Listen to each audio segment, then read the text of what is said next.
Well, let's see what's going on at Twin Peaks today. Looks like a slow day, working on our own stuff.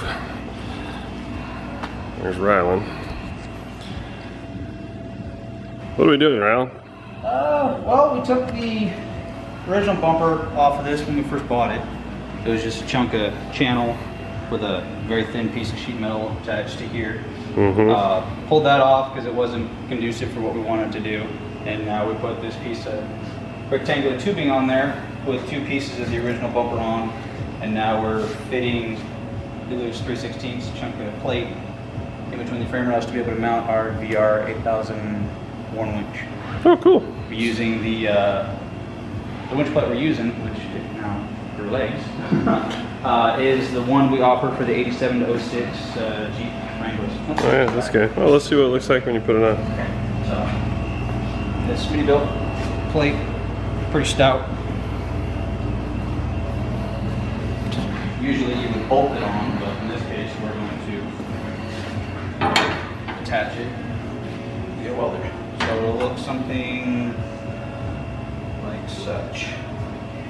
Oh, cool. So very rough. Then the winch will go on right after that. On the Okay. winch, you can easily get to the bolts underneath, which is really nice, especially with this type of design. So make the 1950 Willys actually look like it's usable for off-road, huh? I guess. Hopefully we never have to use it, but we have it there just in case. Next thing we have to do is put lockers in it. Okay. We might know a guy.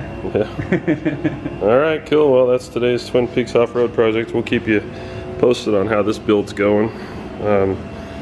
Pretty neat build. Should look really good when it's all done.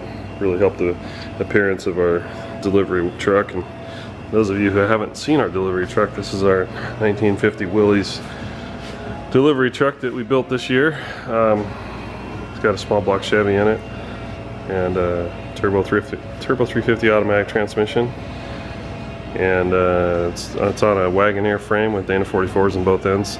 Really nice driver, power brakes, power steering, and soon to have a VR 8000 winch on it. Stay tuned.